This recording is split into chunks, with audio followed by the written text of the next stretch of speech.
What's up, everybody? Welcome to episode 89 of Value Town. I'm ChanManV, and we've got an exciting day ready to go. Lots of big news today. I want to welcome Noxious. What's up, buddy? Not much. Just closing out battle right before we engage. God, you're such a troll, man. Such a troll. What's up, Zalae? How things going today? Oh, it's a beautiful day. There's some upcoming balance changes, and I mean, what better news could I possibly have woken up to? I'm so excited to talk about it. Absolutely. And Firebat joining us again and catching him last minute. So you guys probably didn't even know he was going to be on, but I tried to tweet out last second. So welcome, Firebat. Thanks for having me. Always a pleasure to be on the show, especially when there's something cool to talk about. Really hyped about the balance changes and all that sort of stuff. Feels like that Batstone might have actually made a difference, which is the whole goal of it. So I'm really excited and happy that that might be the case. Not saying that it is, just the possibility gets me all jittery inside. Just own it. It's okay. Just say, hell yeah, we did it, baby. We did it. I beat Blizzard. They're balancing game. They haven't even hired me. There we go. Yeah, they had that job opening. You know, I'm surprised they didn't get an email about that. They won't pursue you, and you'd probably have to turn down the salary anyway. Well, it's why pay you when you're gonna do it for free anyways, right? Ah, true. Yeah. I see how it is. Yeah, that's the reason. No, so we're going to obviously talk about the big patch that was announced this morning. We got some other news, some news just even esports with we got a player that are friends of ours that joined a new team, and a new team getting into Hearthstone, which is kind of interesting too. Of course, we're going to talk about decks that we've been playing. Going to be talking about events that happened this past week that some of these guys casted to, and we're going to do some Q&A at the end. You can post your questions either to Twitter. You can send them to me at ChanManV, or you can post them in Twitch chat when we get to that section. Okay, so let's just start off with the big thing, which is the balance announcement, the upcoming patch that's going to be probably Tuesday, right? All right, so this is a lot of cards. Some that we were expecting in terms of cards that would be nerfed if they were to come out with a nerf, and then some I would say that that are pretty surprising. So why don't we start with the first one here, which is Rockbiter, actually going up from 1 mana to 2 mana. And what do you guys think of that? How much of an impact is this? It has a huge impact. Yeah. makes a lot of sense to me. Anytime you change the mana cost of something by 1, that's it's extremely dramatic. And I think it makes a lot of sense. You know, it's not just aggro shaman that wants Rockbiter weapon. Mid-range shamans typically play in 2 of them with an Alakir for their burst.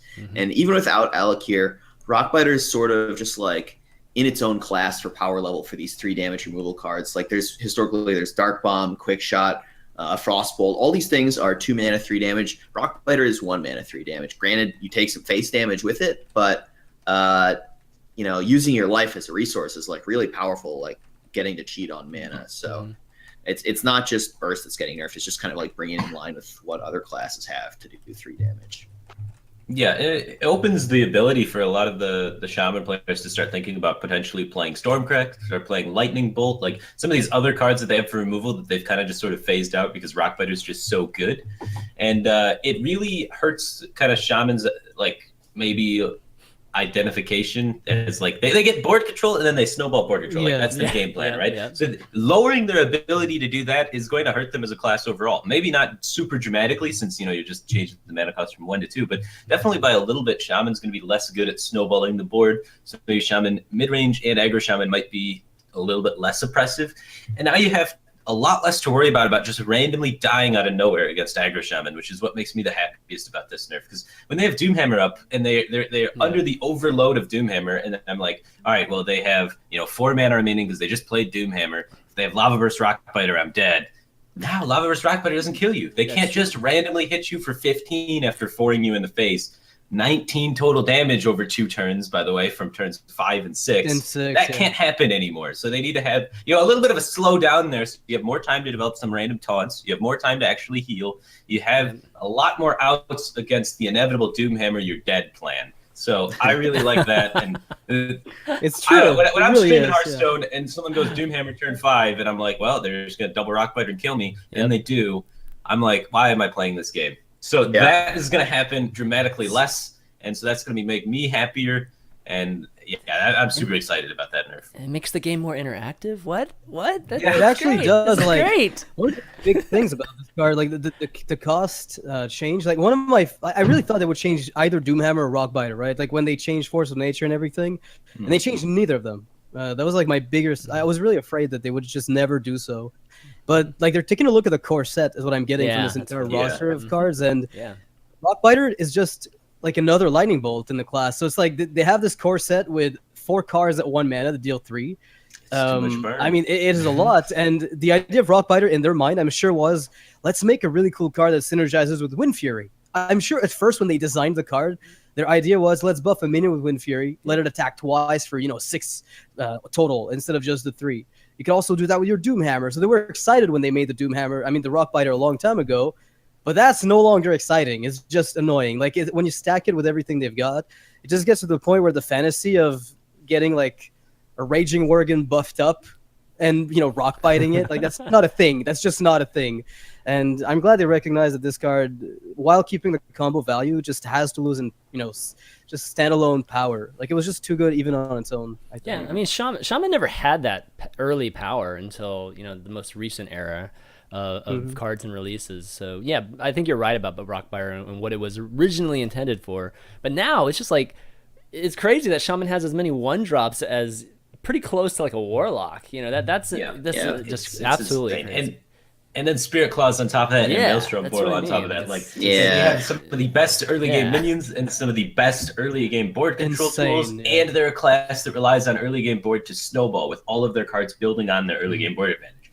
So typically speaking, when you have the best early game board and then the best ability to snowball the early game board, you do pretty well. So I think removing one of those 2 mechanics needs to kind of be done, and I think they're accomplishing that slightly with Rockbiter. Spirit Claws is also going to be less impressive because you can't combo it with Rockbiter to get that 4 damage, killing 4 health minions as easily. Overload's going to be a lot more of a factor as far as removing things on the early stage because you have to be relying on Stormcrack, Lightning Bolt, or 2-mana Rockbiter. Yeah. So it's just the whole early game of Shaman for controlling the board is going to be totally different now. And that's going to cause them to be less snowbally and less just killing as fast, I think. Yeah, that's probably true.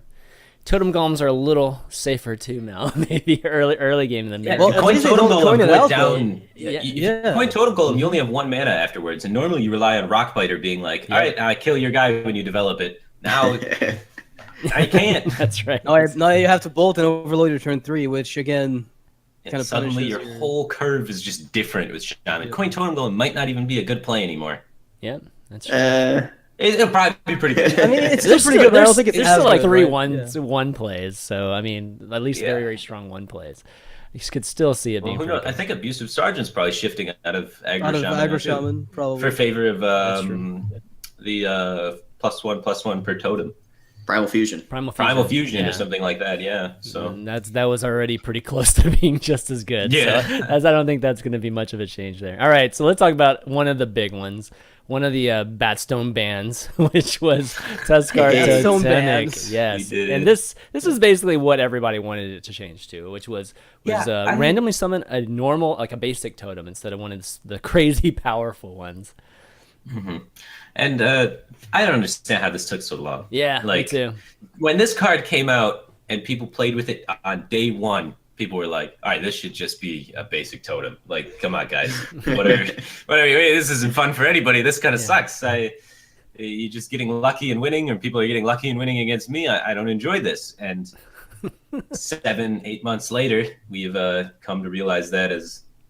Well, what's funny is that like summoning a basic totem is still a good 3-drop because it's especially 3 the Spirit Claws. You know? it's 3/4 with a buff, some kind of buffing, right? Or People in the chat are saying let's make it a 3/3. I'm like, No. are you delusional? See, that's what I Are didn't you out of your understand. fucking mind? That's what I didn't understand. People wanted a 3/3. I'm like, guys, it's What? already a Let's freaking just good. nerf Shaman. It'll be okay. They're too good. I mean, but that's still a very good card if it's a 3/3. So now it's like it's still good, but it's not just You extremely play it good. because it does a lot of things. First off, totem synergy, and Shaman is very totem synergetic. Doesn't matter how you build Shaman now. If you put Shaman cards in your deck, it'll happen to have totem synergies. That's how much totem synergies there are in the game. So it being a totem synergy card, extremely powerful. And then it's a spell damage synergy card as well, because it has the ability to increase your odds of getting spell power totem on future totem rolls.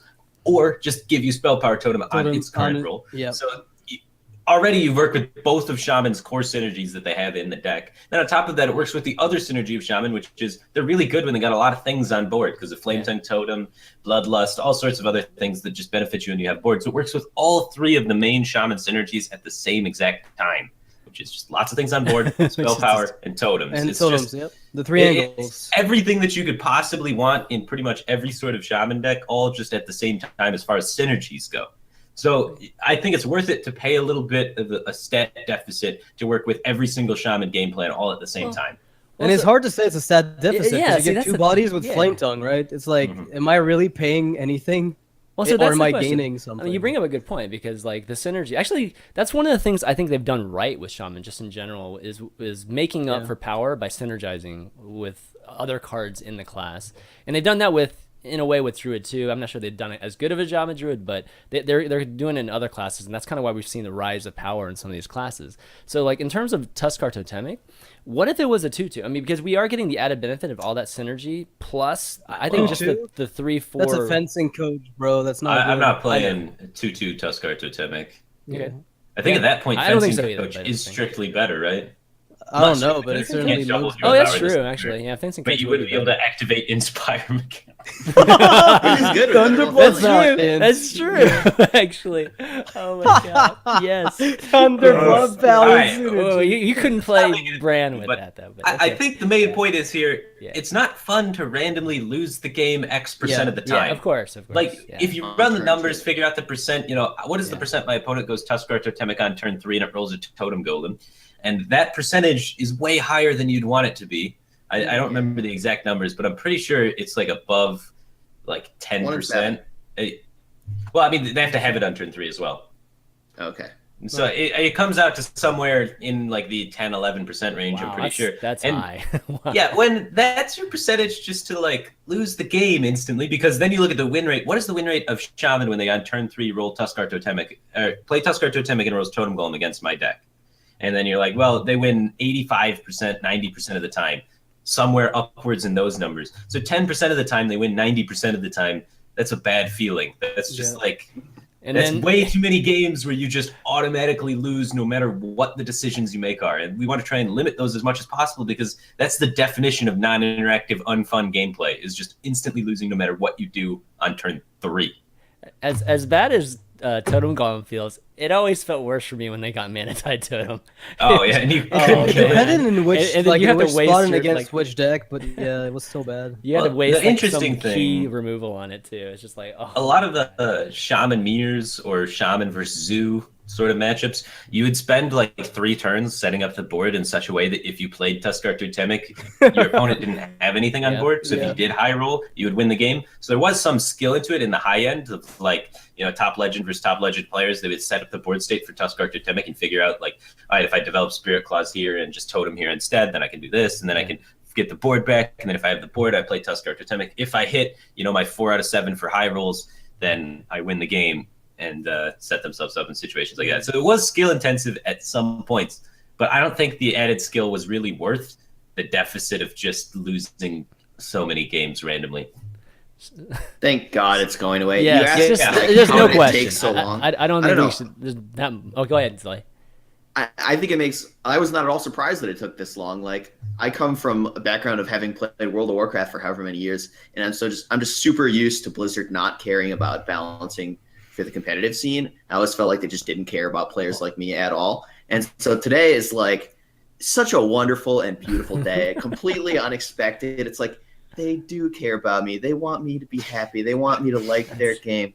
Thank you, Blizzard. Oh, I'm so grateful for these changes. And I think we can expect more of this in the future. Like, it's probably not just this. Mm-hmm. But here's the thing. Like, my big worry is, like, we just lived through an Undertaker scenario again. Oh, right? wait. Yeah, true. Yeah. We went through the exact same thing because Undertaker took just as long, and it was the same problem. So my worry is that, you know, the next set comes out, and there's another problem card, and it takes another 7 months. And if that's the case, then, you know, it's nice for them to change things, but I just hope that they take a more proactive approach to it, instead of just sitting on it for that long. Because like we see all the cards that were changed, right?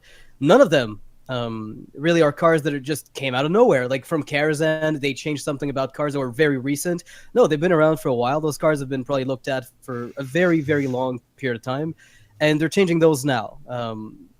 Now, like if a card comes out in the next set, is it going to take another 7 months, or is it going to be like within the next month?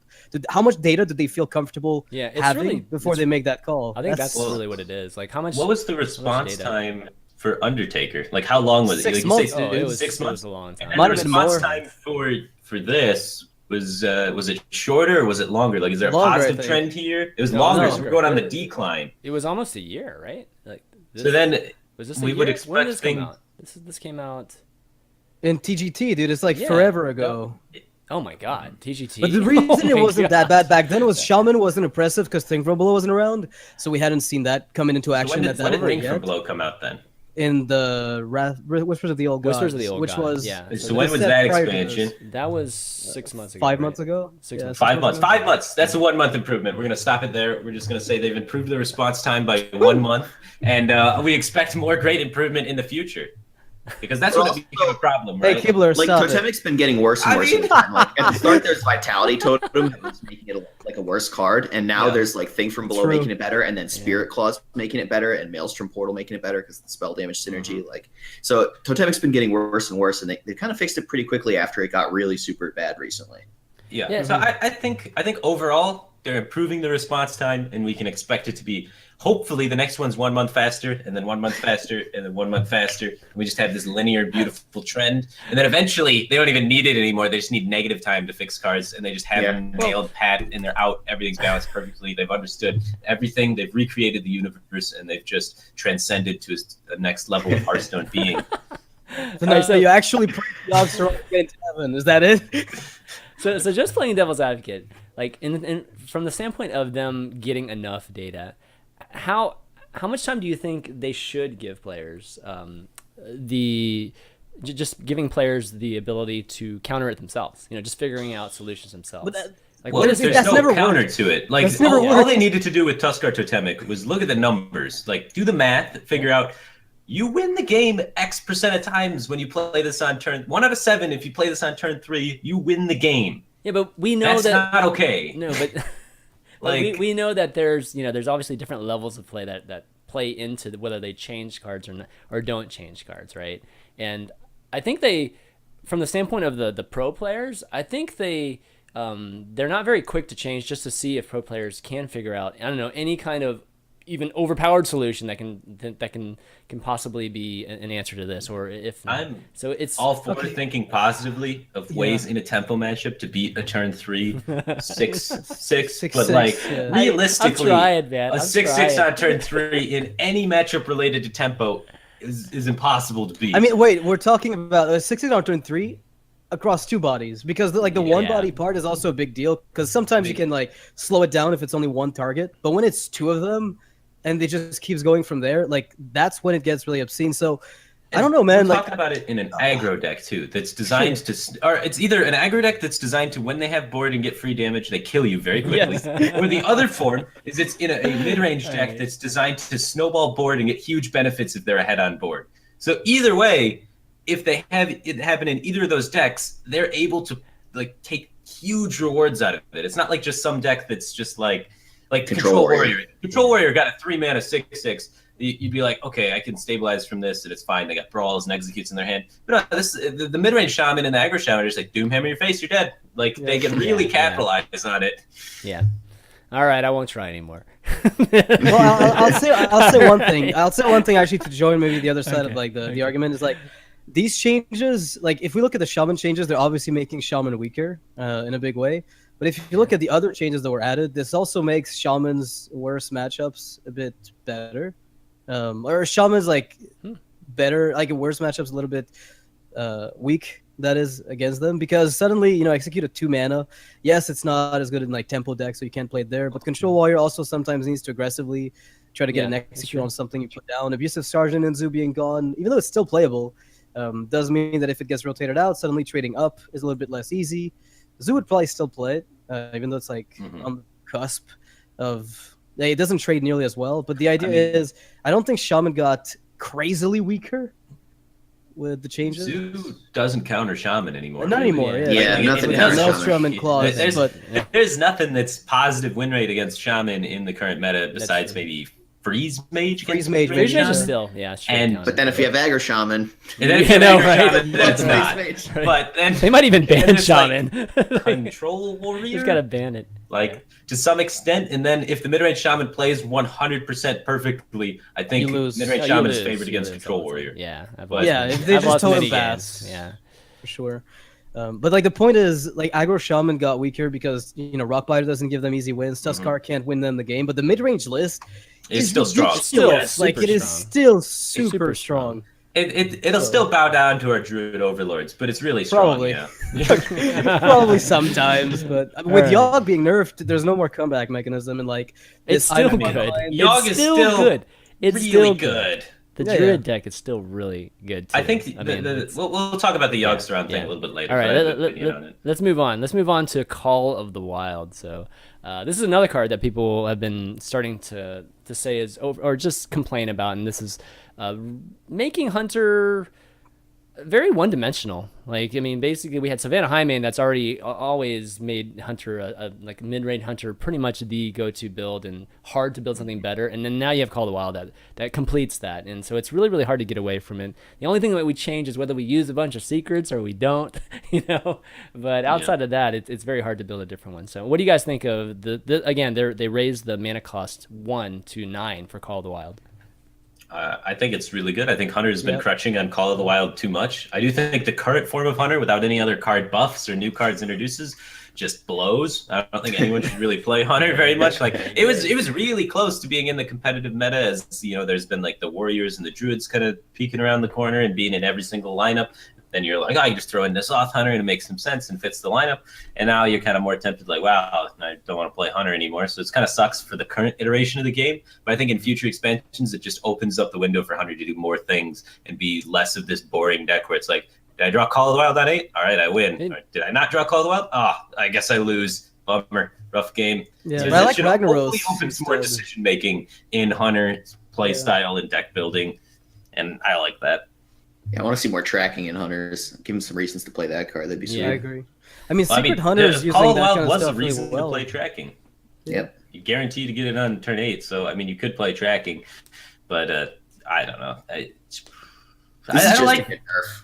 power like- cards are just not fun. Like one big powerful card in the class that decides games, if you draw it, usually isn't that fun. At least for me, I don't think it is. Yeah. So, It that's ruins so my much of the opinion. rest of the game. It's like, Yeah. why do we do these first 7 turns if this is what matters? Yeah, it's I just agree. if I have this, I win. If I don't, I lose, and then everything else is pretty much irrelevant. So that's Like- why I'm not a fan of Yogg. That's why I'm not a fan of Call of the Wild. That's why I'm not a fan of like Cthulhu. Cthulhu, Like yeah. a lot of these sort of like all-inclusive. You build around them, and then if you Yeah. have them on time, you win. Sort of cards. I'm not a big fan of, and I think I'm really happy to see them kind of recognize that with Call of the Wild and make that change. What about N'Zoth? No. How do you feel about that guy? And N'Zoth is. Well, that's better. I like that. N'Zoth a little bit better just because you can play around it. Like if you try to get N'Zoth down on 10, that means you're aggressively playing Sylvanas on 6 and aggressively playing Karen on 7. And if either of those gets hexed or polymorphed, you feel pretty sad. Yeah. So or freezing trap. Like if you have to very aggressively set up N'Zoth to get him by turn 10. It's like almost impossible, right? Well, it Yeah. doesn't kill you. Usually, It fills the board. It just fills the board well, state, and you can if actually it does remove fill the board, N'Zoth. it kills you. Like Yeah, that kind of wins. Well, yeah, I mean, it if wins Brawls, if it gets full value, but I mean, Brawls in beats order it. to get Brawl- full Sure. value, it's very difficult. And yeah, in the control matchups, I guess you Yeah, beat it, yeah. sure. But, But, So Noxious, what do you think? Call the Wild. About Call of the Wild, I'm just Yeah. happy that they're finally, because like one of the big things about Highmane Call was that it took you 2 turns to stabilize off Highmane. You needed turn 6 and turn 7 to just stabilize, and if you did, then right now turn 8 they still came up with Right. like something else to put down. So that's another 2 turns of trying to remove the board, and then by the time you're usually dead. So just the extra turn you get between Call the Wild and Highmane being fully gone is usually, I think, the extra time you need to possibly come back. And one of the things I like about that is that Hunter will be trying to play Ragnaros. Like, I want to see if Secret Hunter comes back, or I mean, crops up more. That is as a result of that, because you're 8 with Rag in that deck. If you play like the Curator type lists, even though it's not necessarily the best possible deck, it's definitely one of the more interesting ones. And it's got a bit more, I don't know, like nuance to it than just typical mid range. I find. Like the I'd like to Strife see that Crow more. deck, huh? Yeah, What We is it? played at the Dragons. They actually. Onog. The LPS yeah, the list. Onog tournament.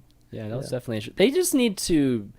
They need to change just some of the other Hunter cards, just make them better. Because I was looking through all the classes and I was just like, you know what? I think Hunter has the worst cards actually. Yeah, well, in it Hearthstone has as to be class because cards. of the hero power, right? Like, Yeah. Yeah, but if you that give doesn't- Hunter too many good cards, like, because if they have good removal, then they can consistently get board control. If Hunter consistently has board control, then they can push far enough ahead that they can hero power a bunch during the game and just deal too much face damage too quickly. Then every deck's going to need taunts and heals, and if every deck needs taunts and heals, then that's going to shape the metagame and be really oppressive. So I think And it's just just the nature of how Hunter works, if they have board control, they're oppressive pretty much always. You're going to need heal in every deck at that point a lot of the time. But that So- I mean, listen to what you just said. You just said that. Oh, we should just leave it then. Like let's just have Hunters have shitty cards. I mean, I think I it's don't totally think fine. that's- I think it's okay. Really? Like, That I think it's totally I fine don't- for Hunter. It and doesn't Priest have to be garbage. I think that's to like not, a bit well, yeah, not excessive, total garbage, but- but I mean, like better than what Priest is currently. I would hope for, but you can't balance on like balancing 9 classes is downright almost impossible. Like I don't know if you've tried to balance 9 different things all at the same time. There are different archetypes. Like look at every like competitive game ever that doesn't have even balance. They have like 3 classes a lot of the times, or 4 max. Like if you look at like Warcraft, what about Dota StarCraft, 2? those sort- Dota 2 has like 100 100, something. yeah, classes. 100 characters. But Ice Yeah, Frog is a god. Like all Like, the and he 5 makes World changes. championships. And he makes changes. Ice Frog like not only understands. But the that is balance- way different than That's not hard. I an mean, that's entire very class different. of cards, right? Like that's one champion. There's like 100 champions, and they almost all get used. Yeah, but Competitive play. how many skills does a champion have compared to I how don't many know cards anything about a class Dota. has, right? Like a champion's got like what 4 or 5 skills, Yeah, sure. Yeah. and now a class has how many cards? There's too many variables. Yeah, but 20. okay. Yeah. I mean, I know what you're. So I know what like- you're saying, Firebat. It's just that if you're saying that you should keep a bunch of trash cards in a class just because of the hero power, then the problem's the hero power. It's not Yeah, like the we problem- shouldn't. We I think shouldn't the problem have with all Hunter this. is the hero power and its ability to kind of change the meta if it's able to be able to consistently get board control by having good cards. And we've seen that kind of in earlier expansions and later spots, like with Undertaker Hunter being super oppressive, and then every deck kind of had to change and adapt to that, even if they weren't playing, They against wanted that to. much. They needed to, Something just like that. because they would just always lose to just getting Hunter hero powered over the top if after the Hunter had early game board control. Yeah. Fair So- enough. I mean, I just wish there was just some change, because even with Priest, I think Priest is like a bad class right now power wise, but at least Priest has some interesting cards that Like you know, Purify. not Purify. Okay, that can be played potentially in the future for design wise. I think Hunter, there are a lot of cards that I just can never see being played, like I don't agree. multi-shot.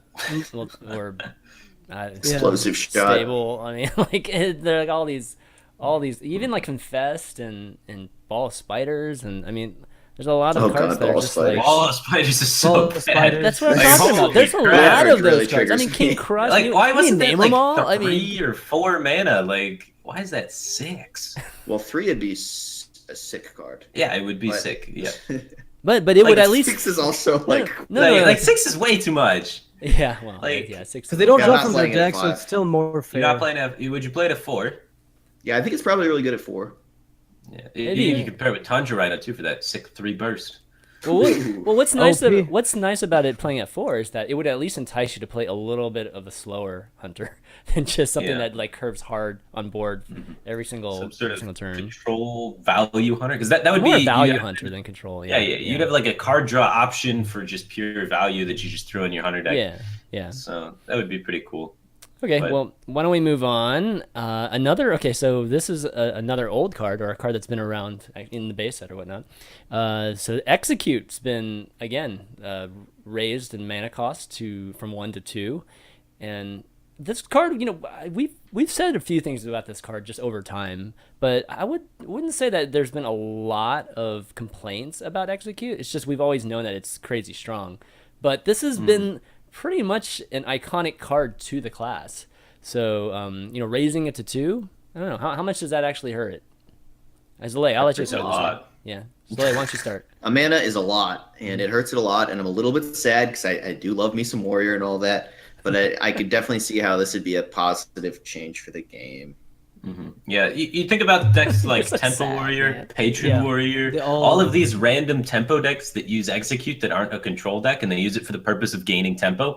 All of those decks get significantly worse with this change. Control Warrior, not as much as like an impact, just because during an average Control Warrior game, you're going to hang about 50 mana. So you're totally fine with Execute costing 2. But all of these sort of like the Patron decks, then the Tempo Warrior decks, and all of that sort of stuff. The pirate aggro warriors, Pirate aggro, Yeah, throw they even Execute some in of those there. had execute. Or too. the dragon warriors, the tempo oriented dragon warriors that use execute. All of those decks significantly hurt for mana. Like you never hang a mana with any deck that has tempo in the title. You try and just use 100% mana efficiency, and since they're using execute, that's just going to ruin their ability to execute a minion plus develop a strong minion. So now they have to execute a minion plus develop a mediocre minion. And now suddenly Dragon Warrior is going to be a lot less oppressive. And I think that'll be pretty healthy for the game. I think it'll make Warrior more use Execute in control-y decks rather than having the ability to use it in control, tempo, aggro, mid-range decks.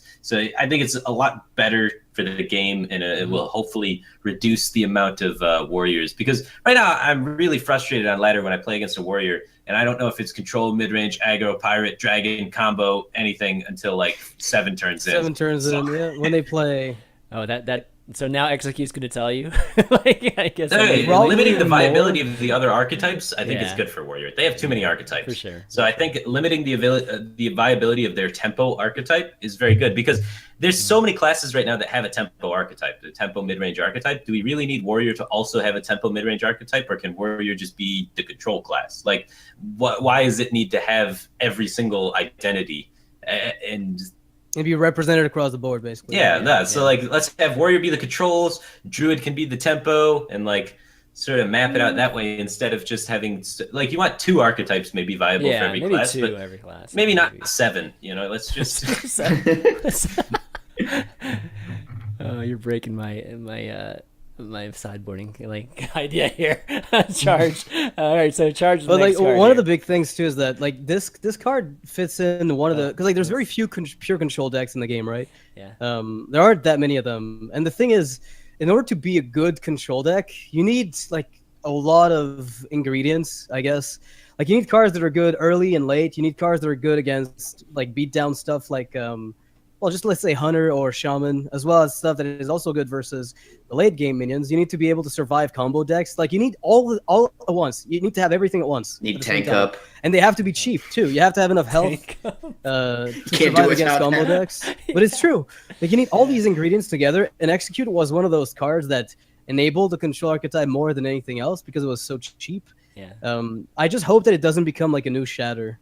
You know what I mean? Like I don't think it will. I think it's it'll so much easier to enable. enable. Control Warrior. Right. It's easier to damage than to freeze, right? Like that's it's just no you can difference tell. in Control Warrior, from my opinion. It'll see a lot of play Control Warrior still. 4-mana 7/7 goes up in value, up, yep. so that'll be fun.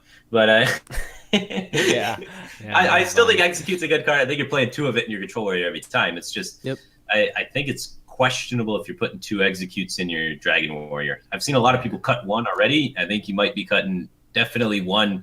Maybe even 2 from like Tempo Dragon Warriors. Like, it's just not. It's funny because Execute a 2 makes Crush look more appealing from a while back. Okay. Remember that card? Crush? No, but like I'm thinking about that, right? Because Crush was just irrelevant because you just looked at Execute, you're like, this card is absolute shit. Like I have Shield Slam and Execute. But if you put that change back when Crush was around, Crush was in standard. Yeah, I could definitely see card, like Crush in Patron or Crush in your Tempo decks. So it's just kind of interesting that because it's like 3 mana, you don't have to trigger the if you have an injured minion sticking. But the odds of having an injured minion sticking around is still like pretty low. Yeah, probably. Yeah, maybe. Especially that early. I mean, it really depends on the state of like when in the game too. Okay, let's move on to Charge. And okay, so this wasn't just a 1 mana increase. So this was actually a mana decrease, but they also changed the text on it, which is give a friendly minion charge. It can't attack heroes this turn. So Charge has been going through multiple iterations over the just the history of Hearthstone, and we're back to a low costing card, but now you can't. There's no buff, and you can't attack anything except for minions now. So I don't know. What do you guys think of this? Is this completely killing this card, like Warsong Commander style, or are we going to see this in some kind of capacity? I think it's a Warsong Commander style nerf, but I think it's very much an improvement to the card. Like it makes a lot of sense that they're freeing up design space. Like you can't let people charge minions at the face for lethal. Like they don't like those style of decks, Well, right? You can, just not in the core set. Like making Right. an expansion. This expansion, we're going to Yeah. charge things at your face, and you're going to die. And the next expansion, it'll rotate out and be totally fine. But in the core set, charging things at your face and having Worgen Warrior be a deck forever, because isn't Yeah. Worgen also a core card? Yeah. Like that Yeah, deck would yeah. just It is a core exist forever. That would just always sometimes show up in the meta and be a thing. So I really like the change. And there's always the threat of there's also Random like things Arcane you print. Giant, Yeah. right? Arcane Giant, Inner Rage, Faceless Charge, that kind of thing. So it's not just the Worgen Charge. Charge plus X, always a threat. So they gave it sort of a Warsong Commander style nerf, but they did a much more elegant nerf than Warsong Commander, right? Like they made the card not just 100% unplayable garbage, it's a little bit interesting. They reduced the mana cost. They gave it something to think about. Maybe you can charge a Sylvanas and really blow your opponent. Well, is this an that way. arena, maybe an arena buff for the card versus what it was before, and maybe just being able to get tempo to some of your bigger minions? I don't know. Maybe. I'm not an arena specialist, but typically arena's all about value, and this card provides zero value. So it provides you tempo swing, which just isn't that relevant in arena a lot of the times. It's more just about having one more card left in your hand at the end of the day. Yeah, that's a good point. Yeah. Okay. Well, I think it's is there- probably is there unplayable, any- but it's yeah. I mean, that's the thing. Is there interesting. is there any application for this card right now that you guys can even think of? Like I know you can- Noxious tweeted the alpha, the Magna, Magnetor, but I mean that's the Magnetar, obvious yeah, one, Magnetar. right? Like Magnetor Yeah. Alpha, but like Zalae That mentioned the splash whole damage. kill your own It's just worse Sylvanas, than yada yada. Brawl. One of the things that, well, maybe it's better depending. No, but it could yeah. be better. It It should lives. be. If it lives, it's it should better. be worse. I mean, But, against Shaman, it could be fun, I guess. You target the totem and splash the actual minions. Yeah. Well, if they misplace, if they have a Stoneclaw in the Yeah, middle, they have like a just stone mess it claw. up. Like that was the thing in if you ever played Duelist, like that was a God. huge placement error that you could punish people on. Is you give the what's that class? The green Mechanical guys, the green Warbeast. lizard dudes. Yeah. You Yeah, have like you his play- frenzy unit. Yeah, you have the frenzy unit, and you just farm them with your green lizards with frenzy. Mhm. Yeah, the names in that game are too complicated for me. They're all like 8 The letters lizard long. dudes. It The is lizard true. It dudes. is true.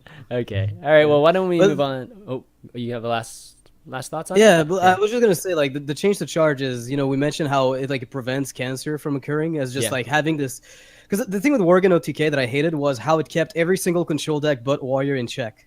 Mhm. Like every single deck Well, but Warrior. Freeze Mage was totally Freeze fine. Mage still They does, just like to- ice block and lol. Yeah, like it was just kind of too much because it also kept Freeze Mage in check, Really? right? Like if you play it, then it still is usually the better OTK, except against maybe the swarmy decks. But I like that they've added this card that can actually make cards to work around with, because the old charge was basically, well, I want to win the game right away, so let me find the cheesiest, most like highest damage output. Whereas now this one cost card is easy to weave in and just an interesting combo. Like we laugh at Magnetor Alpha, but they could come up with an actual interesting mechanic, which is just good with a charge minion that hits minions. It's gonna have to be really good though, the actual like combo, because it's gonna be a 2-card combo, or you're gonna have to have a really cycle-oriented deck with some sort of other OTK finisher. Just because you can't include enough cycle to just get 2-for-1 yourself very casually all the time, right? Yeah. Like that's my issue with that whole using the charge thing as a combo, unless the minion somehow survives after the fact and then picks up additional value. Because 2-for-1ing yourself while not having card draw in a real Well, I don't deck think it will be a 2-for-1. That's the idea, right? Is they would have to print a card that either like when it dies, it does something super good for you. I don't want to go Dresty Drow because that's a bit excessive, but like the point would be that you get something back out of it instead of just losing the minion. I can definitely see it being eventually, I guess, useful. But you could say that hypothetically for Warsong Commander or just any other card in the game as well, though. Well, yeah, that's Warsong. That's well, always been Warsong the Commander case. takes a lot more cards, I think. Right than now it does. Charge. They could just make one card per charge, and it could I potentially guess. be Okay, usable. Yeah. All right, so let's move on to Abusive Sergeant. So Abusive Sergeant was actually a stat change. They lowered the attack from 2 to 1, and everything else is the same.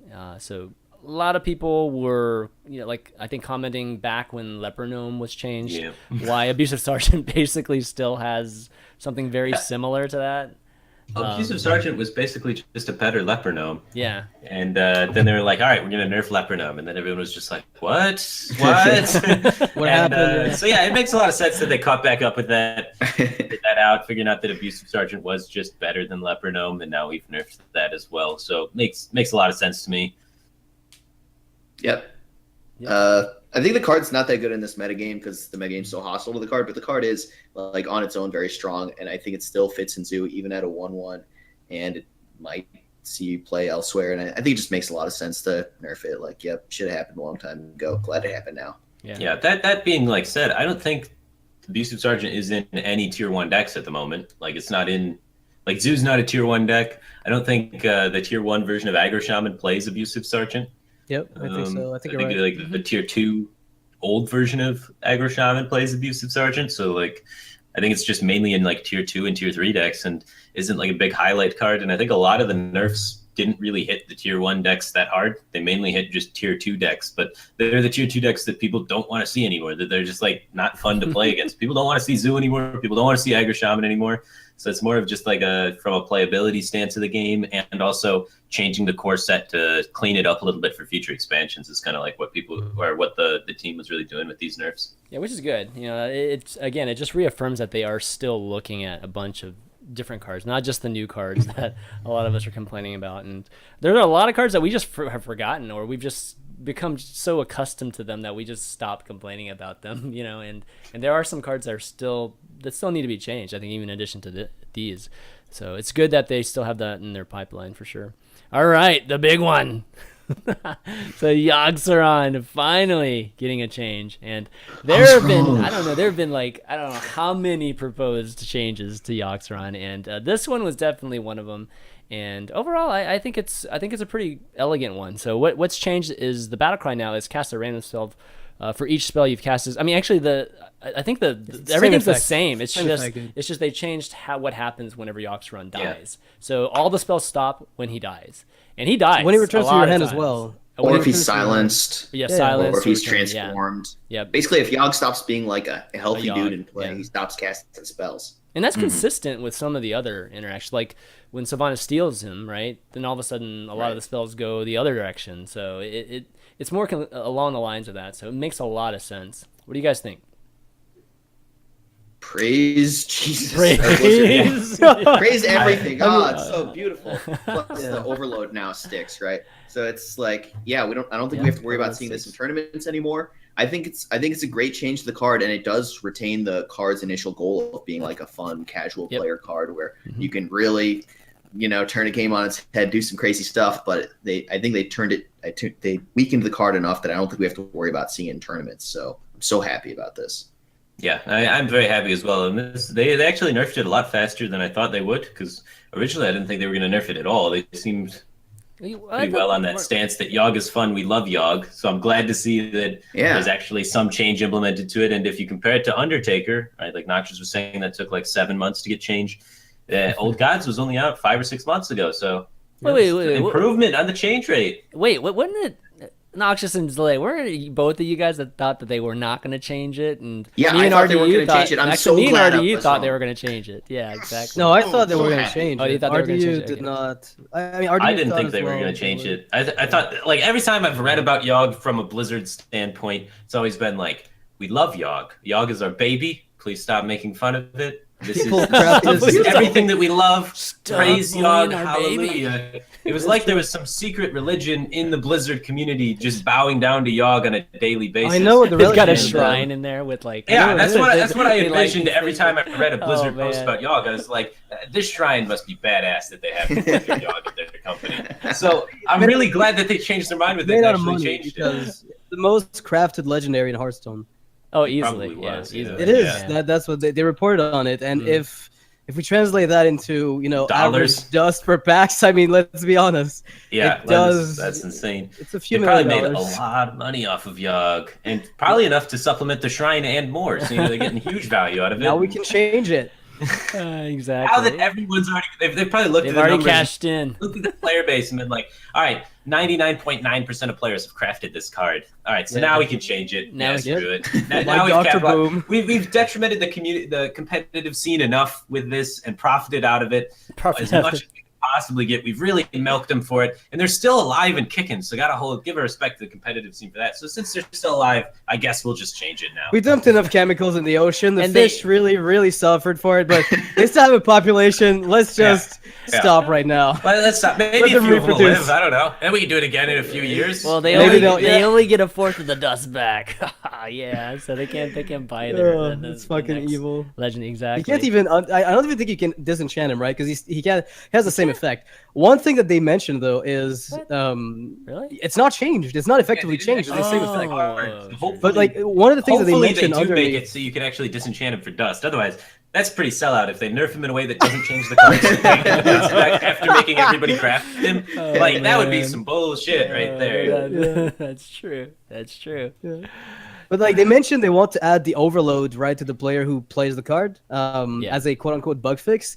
But like if they do that, I want them to also let its combo spells combo, because like if you're gonna be the one who's considered Yeah, having I agree. played the spell and get overloaded, then I think you should at least get the combo benefit. Some you can do, combo right? Like by- head crack. Dude, lock and You have load, to baby. play. Lock You have and to load. play a card beforehand to then Right. combo the Yogg, and then head crack, eviscerate, all that stuff will combo. Yeah, I saw but, it like, in overload Onog, doesn't I was work that casting way. and a player didn't understand that and played Really? Yogg, and a head crack went off, and then they were assuming head crack came back to their hand, so they were assuming it would cause them to mill a card. So then they just moonfired the face, and then head crack didn't come back, and they just wasted a moonfire. Didn't have lethal with Malagos. Oh yeah, I saw that. It was like the one windfire. Yeah. I was sitting there Oh, casting that's like, oh my brutal. god, he's throwing the game. Yeah.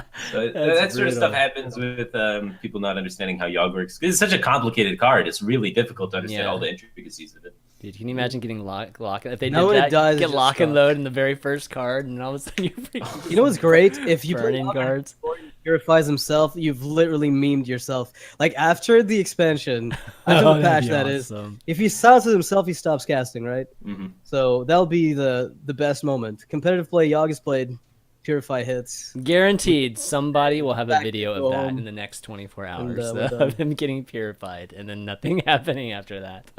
But no, I actually am very happy with just how they did it. Yeah, I think it's really elegant in the way they did it, because we don't actually know exactly what the stats are like. I think right Yeah. off the bat, as to like what's the average number of spells Yogg will cast now. I mean, I know that 3, Yogg and then it dies, blows or up. I mean, very, very many times. A very large percent of the time, Yogg either dies or gets silenced or changed or whatnot. Whenever I cast Yogg, but I wonder what the average spell would be, because a lot to do with Yogg was just the more and more spells that were casted. Obviously, depending on the state of the board too, the more benefits, like it just continually to increase or get closer to be benefiting the person that casted it or played Yogg. So it'd be cool if it was like an elegant way for them to just basically limit Yogg's spells to cast 4 or something like that. That'd be Yeah, if really, the- really cool. Like from their calculations, is balanced enough that's like, okay, the guy might, someone call the wild and then do a few things and then kill his own Yogg. Like on average, what happens? Like the thing is, like the order of spells already matters so much with Yogg, right? Like right now, if you play Yogg, the order in which your spells happen matters. for Because if you sure. get call the wild, Huge. and then Nether, you're fucked. If you go Nether, call the wild, like there's a huge difference in the outcome, and it's gonna matter even more after the change to where if your Yogg does stupid shit at the wrong time, it's gonna feel much worse. Yeah. I hope Yogg doesn't see competitive play. I agree. Yes. I really hope do. I- That is praise Blizzard. something I've been really passionate about. Batstone was going to ban Yogg in every format, and that was kind of what was making it hipster and cool. So now I got Now to what are you gonna figure do, out man? something new. Yeah, Now I got what to are you rechange gonna my do? whole plan here because no one's going to play Yogg anyway, hopefully. So I don't even need to ban it. So at the same time, I really hope it doesn't see any play, and I hope this nerf takes it into the ground, no competitive play. But at the same time, if it does see competitive play, I'll be happy because I'll have something to ban again, which will make my tournament cool. So I'm not good either way with it. But I'm really excited that they responded to a lot of the things the community's been saying and actually made a lot of changes, made changes to Yogg, cleaned up the core set a little bit. It's just a lot of stuff that kind of needed to be done to make Standard more real. So I really like it. True. Yeah, absolutely. Thank God we're not going to see it on the BlizzCon stage. Oh my gosh, I was like so like afraid of that, and how that would come across if we had just a bad Yogg moment. That would have been terrible. So thankfully, that's not going to happen, and kudos to Blizzard for that. All right, that's going to be it, guys. Right, that's it for the cards. So really, really good day in Hearthstone. And even though that is unfortunate that a lot of the top decks aren't going to be changed, just because it won't be as big of a meta swing as I guess you'd kind of like sometimes when you have these type of nerfs. But again, like you said, there's a lot of just annoying decks that we just don't want to see anymore gone. So definitely good. All right, let's move on. Let's talk about let's see. Okay, so there was a blue post here by XR2, and I thought this was going to be the main thing that or at least from Blizzard, that we were going to talk about. That he ends up talking about a few things, mostly just Rogue, really just the direction of Rogue, and then a few things about card balance, randomonium, and then even just like the addition, like people requesting stat features added to Hearthstone, just being able to see that. So you guys get a chance to read this, or I think Firebat maybe last minute, so I'm not sure you got a chance to see it or not. I think I read it, but then I forgot about it because of some of these changes. Yeah. You know what I mean? Wow. Okay. Like, I don't definitely remember read all anything that those. happened this week. They All I did know not is these even- changes. Okay. So let me bring these But up. in a nutshell, like one of the big things is like, so one of the topics he tackled was the direction of Rogue. That was one of the big things. Yeah, that's like, a big want to thing. return to more of a Miracle Rogue-esque style, while still keeping like a flow of Burgle-like cards or Swashbuckler, to where people can make that fun thief deck happen. And he also mentions like the whole changes about cards and how they communicate those with the community. Do they feel like they want to be more open about the process of changing cards, like what they're trying out, right? Because like they tell us like the end result of, hey, this is what we're doing with these changes, but they never tell us while they're changing cards, here are these 20 versions of this new Rockbiter we've got. These are all the ones we're trying out internally, and then people can maybe discuss those possible versions to provide input or whatever. What we get is just the end result, and it takes months sometimes. And I think this is one of the few things that I'd like to see more of, is transparency as far as exactly what they're discussing, or more details, as opposed to just saying we're looking at this card. Well, how are you looking at it? Like, I think even if they end up never implementing a one-mana Rockbiter that can't target a hero, even if they never end up implementing it, if they tested it, it would be nice to know that they have. You're saying like telling That would the be pretty cool. the public, like you just everybody, letting or just people- like okay. If they just letting made a people Reddit know. post saying we're testing all of this random stuff, then people that are complaining on the internet about why does it take so long for new cards to come out, why does it take so long for all of this, like us right now being like, why are these changes taking so long? Like, they're great, but we should have had these 4 months ago. And then we see all of the work that they're doing, and we can discuss and work along in kind of like tandem with that, and post our views and our comments, and the community gets more involved with it. I think that would be great for helping sort of a more established competitive scene and more respect for the Blizzard's development team all at the same time, because all of the competitive players would then be like posting their comments and their analysis on these changes and get more involved with the community that way. A lot of people would be like, wow, the development team's really busting their ass. This looks really cool. I really support this. This is awesome. I can wait a few months for them to test all of this random stuff out. And so I think as a community, we would be a lot closer if there was more transparency in those things like that Noxious is talking about. Like, I think I don't want to know that there's like, I don't want to know what the next expansion brings. Like, that's not what I'm talking about. Really just card changes and balance changes. That's maybe the stuff I'd like more transparency about. But yeah, just kind of comment about XR stuff. Got to agree with what Firebat just said, but also I want to add that I can understand Blizzard's reluctance sometimes to be more open, because I've seen sometimes when they talk about stuff, they get kind of like some backlash. Like there's some comment made about like maybe there's a better priest deck out there that players haven't discovered yet, and then all of a sudden it's 3 weeks of unicorn priest memes, right? And so like that was fun, Blizzard Zalae. was- What's like wrong 2 with months. that? Sure, I it thought was that fun. was in good humor. Yeah, I was one of I the was big too. proprietors Me to too. pushing that meme. Me and too. Yeah, thought it was I in mean, good it was humor. fun. I agree, but it was also like Blizzard was communicating with us, and we kind of like slammed them for it, right?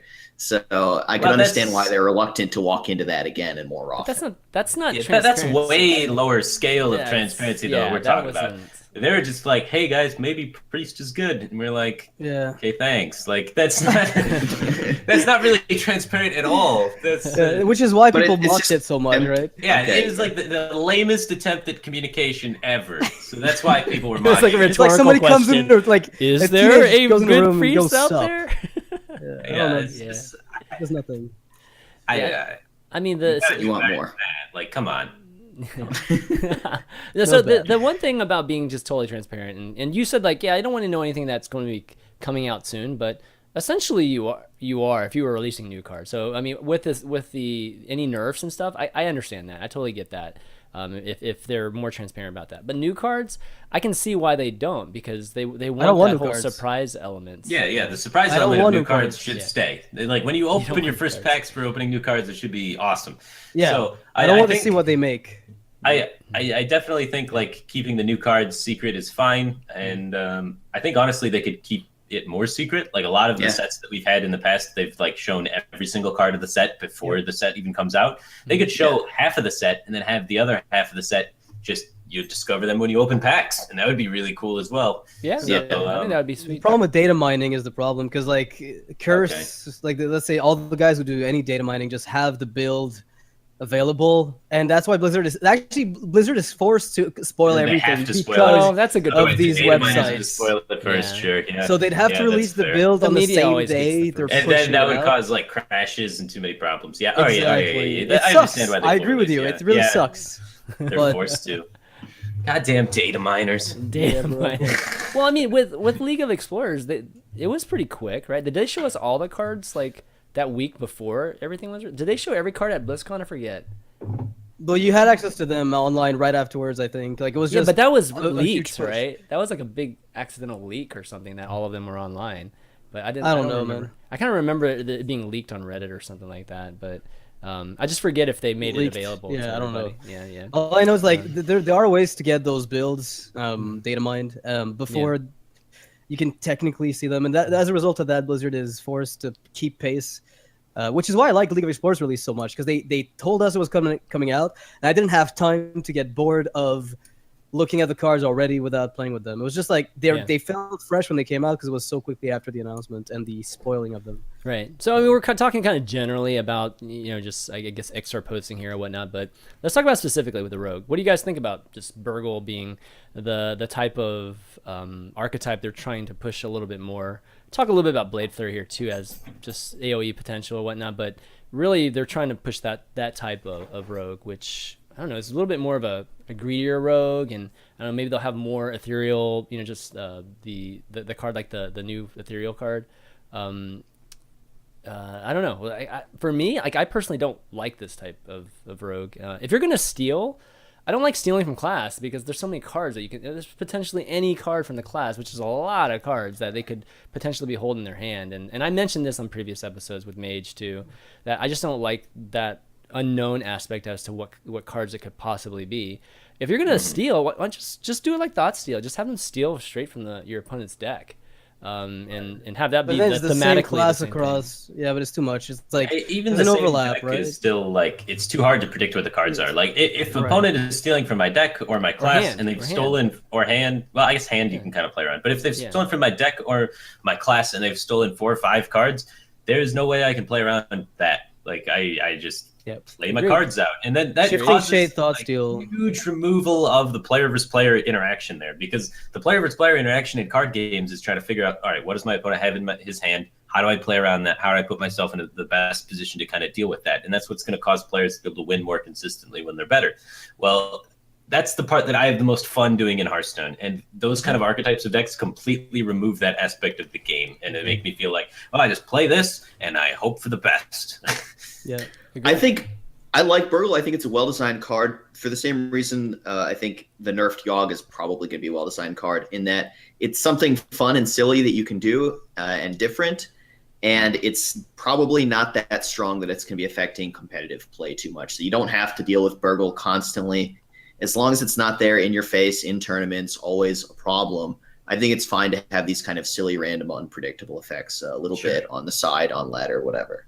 Yeah, as long as they're not pushing for it and for tournament meta, I'm totally fine with it. But if they're trying to push that sort of style of rogue to be the style of rogue, I think that's going to be a problem. We already see that kind of style of rogue popping up in places. Like in the Onog tournament, Zixo brought Burgle Arcane Giant Rogue. Like that was a real deck. It's pretty good. That he was playing, but I think and it has he made to it do to the because quarterfinals. Rogue kind of sucks. Like one of the big reasons you see those decks is because the identity of Rogue's been kind of stripped, and they're trying to reset it. I think over the course of the next expansions. It's just trying to make Rogue, like, give them 2 different types of decks. The whole. I want to say that the Burgle deck is kind of a tempo deck a little bit more because it plays minions that are on the board, and then it tries to just play those spells for board control. Like, it does that a bit more than the Miracle style, which is a lot more spell centric. But it also gives the tempo, quote unquote, archetype of Rogue like a flavor. The issue is if they keep getting good cards, like 1-mana 1/1 that draws you a card is fine. If you get a 2/2 Huckster that gets you a card, it's also pretty good. I think you're Zalae, you're glitching really hard. Somebody's glitching. Okay. Yeah, Zalae's. There you go. It's better now. I I don't know what happened there. Yeah. Yeah.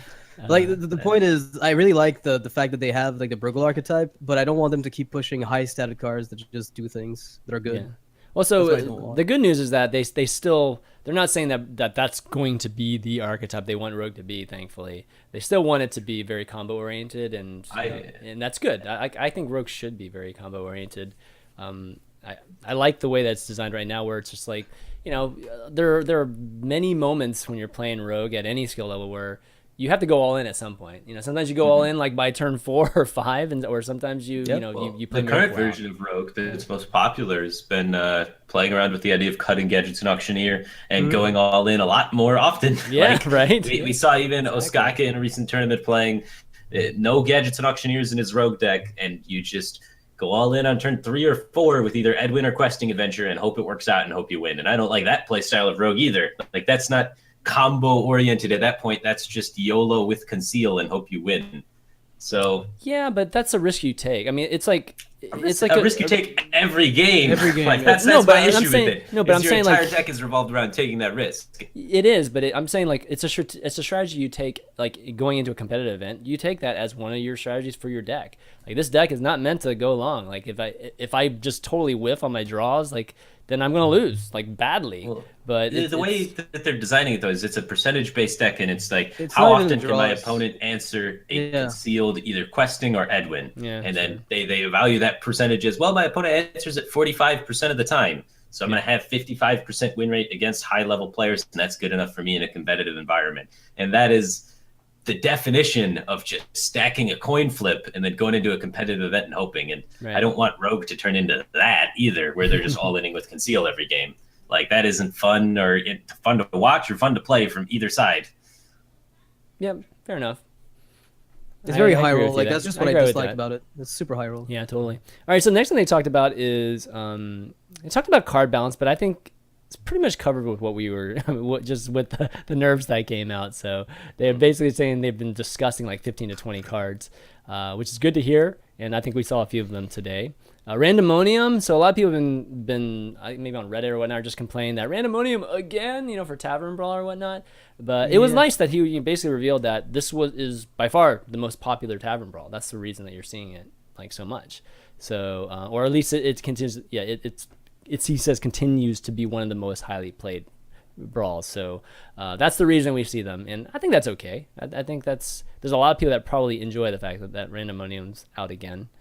Sure. No, you guys play. Personally, I don't really play Tavern Brawls. Exactly. The only ones I ever play are like the ones where like you get to pick 2 cards and that's your whole deck, or you get to pick 3 cards and that's your whole deck. I have fun with those, but I can understand that those are kind of more like you do them once and then you're like probably never going to play that again. Whereas Randomonium has more replayability. Replayability, I guess. And casual players love it. They get to play with cards they don't have or whatever. Exactly. And that's the biggest part. I think that's fine. The Tavern Brawl is not a competitive game mode, so I don't know what I'm supposed to add to this. So I'm just going to say, congrats, Tavern Brawl is awesome. Fun for new players. I think they're accomplishing their goals and really grand slamming that one out of the park. Oh, man. Okay, and lastly, he was talking about just the feature of adding more stats to the Hearthstone UI. Because a lot of people have probably been asking, like, well, I want to see how many wins I have that's over 500, for a lot of these classes or whatnot. And I know a lot of us here, like, use trackers, deck trackers and all kinds of things. We keep our own stats. But I don't know. Have you guys been dying for it? Have you guys been wanting that feature in Hearthstone? Heck yeah. I want more stats. All right, you No, were. I want to have as little stats as possible. I want to try and get all the deck trackers banned. I want to get tracker bots banned. I want to have it so that I can make stats in my own little spreadsheet, and no one else will have Good. stats because everyone will be too lazy to make their own That's stats. true. And then I will win the competitive scene again. I want that to come back. I don't want any vicious syndicate figuring out the meta. I want all of that stuff to die so that no one has the statistical advantage over me, and I can profit and make money off the competitive scene.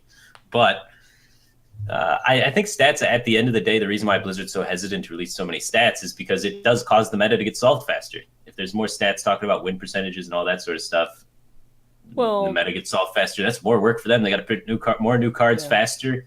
You know, it's like, because right now the meta gets solved in Legend Ladder very quickly with all the data available, with all the stuff with win percentage. You can go look and find the win percentage of every matchup a few days after the new cards are released, and then make adjustments to your deck. And then a few days later, everything changes a little bit. You make more adjustments, and within a week, you've cracked the entire competitive top Legend meta basically. And cards take 6-7 months to come out, man. So what's the we're difference figuring between- everything out in a week.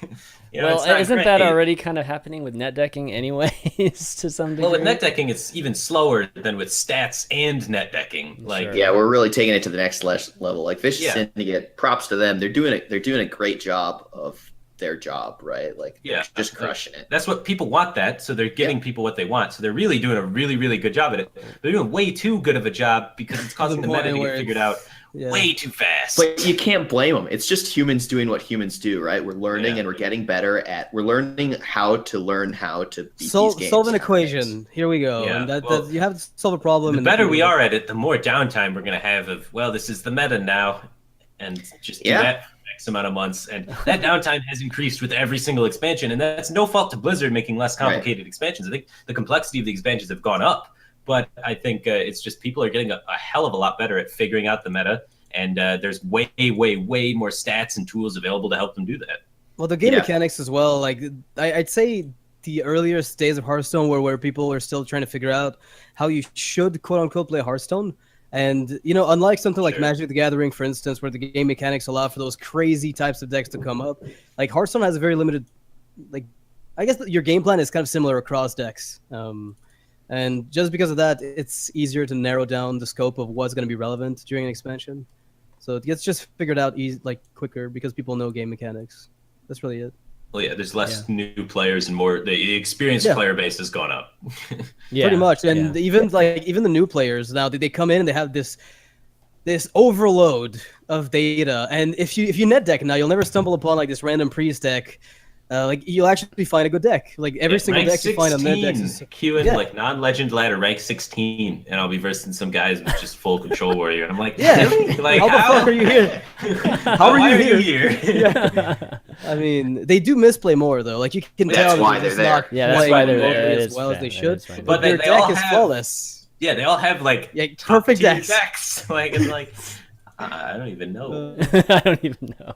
But I would just like to see more cards, I guess, in Hearthstone. Like that's one of the things that I want to see more of, and whether it's frequency or just the volume that they push at once.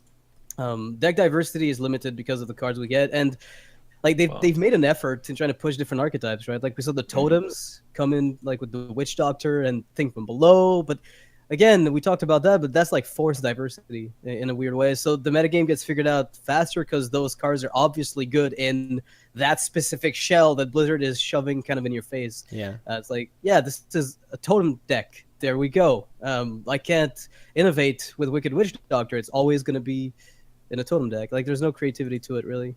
Yeah, that's true. All right, well, I think that's gonna be it for at least the blue posts here. Yeah.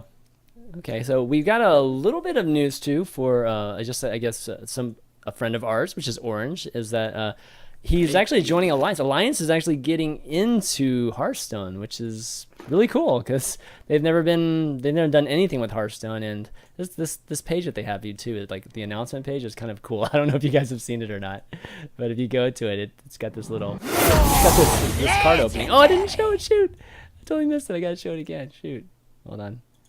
Man, that was Very loud though. Yeah, that was loud. I can't turn that down though. Okay, let me turn it down just for a second. Here we go. I don't know if I can hear it from your perspective. All I know is Oh, he's legendary. He's legendary. There's always Exactly. another. The innkeeper. Yeah, but anyways, yeah, congrats to him for getting picked up. I know he was looking around for a while. So, Lions being a pretty big team, especially in games like Dota 2, should be interesting if they pick up more players too, because there's some more players that are looking for teams.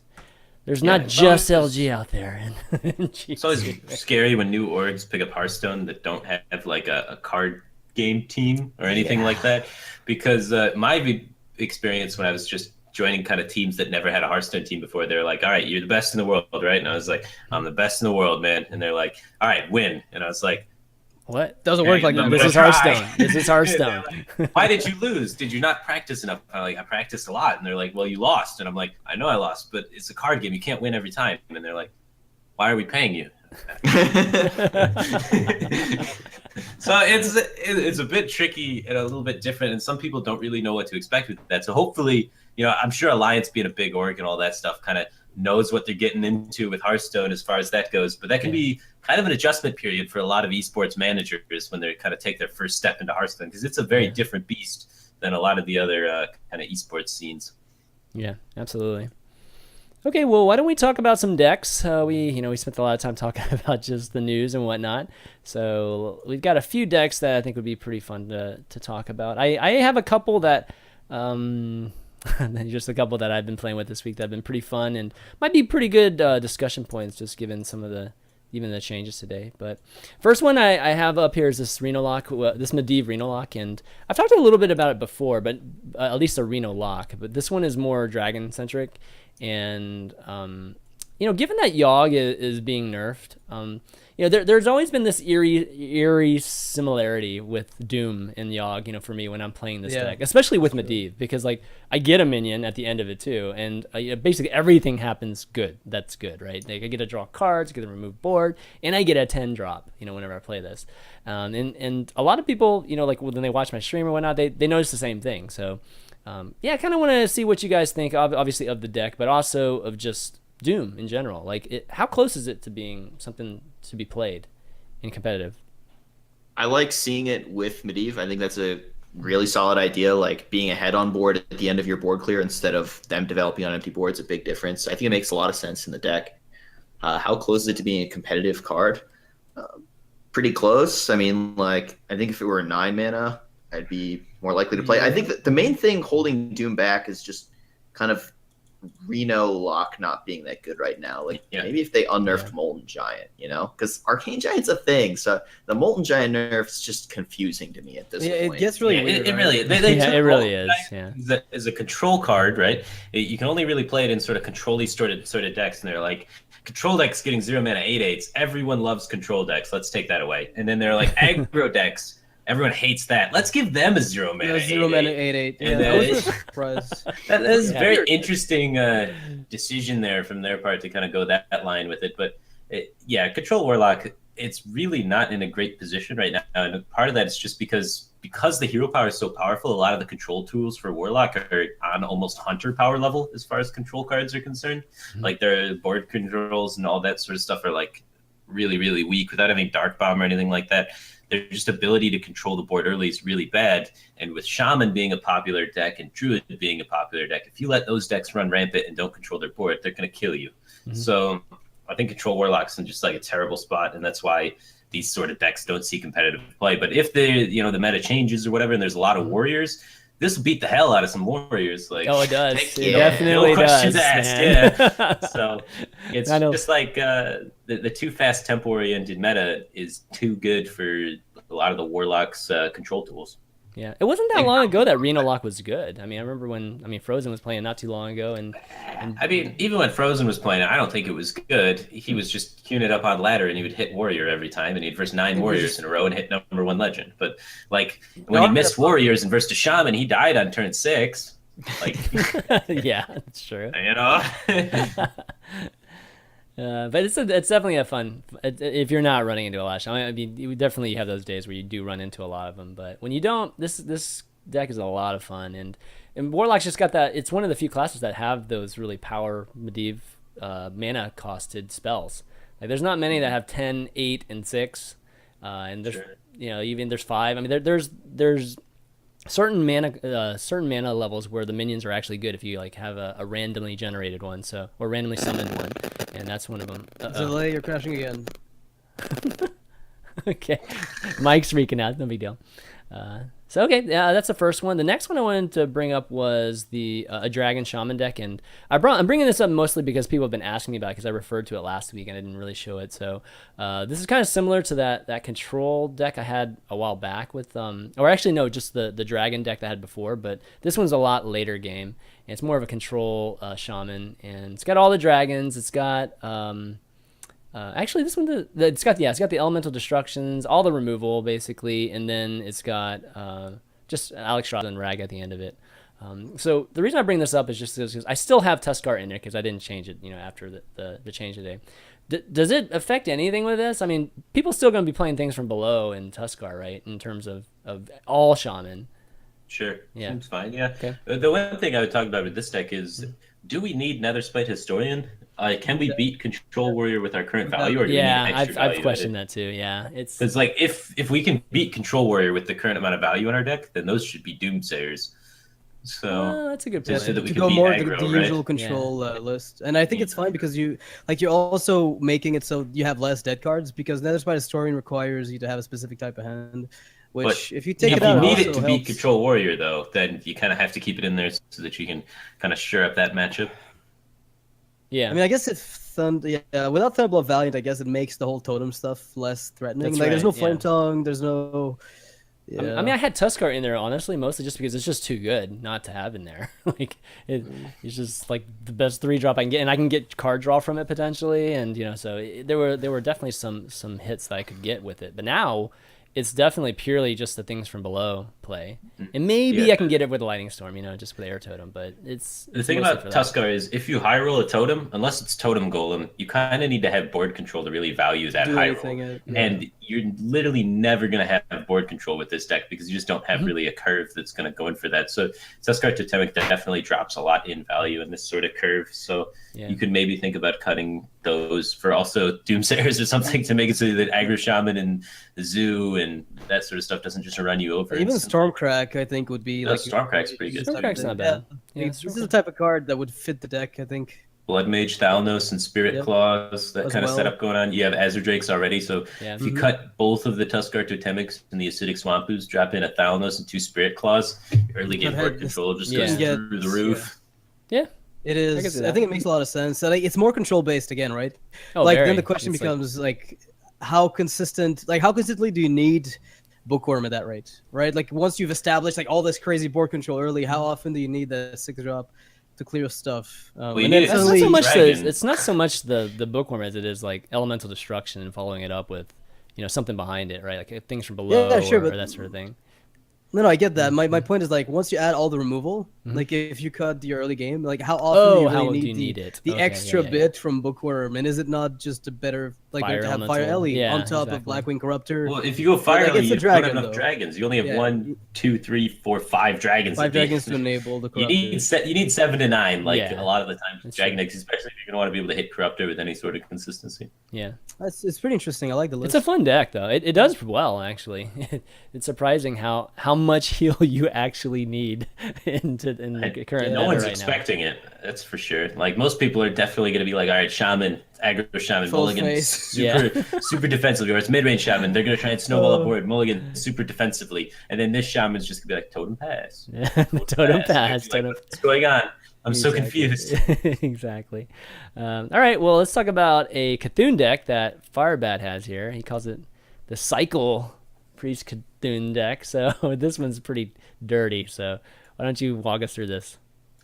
All right, so that really great deck, Cycle Cthulhu Warrior?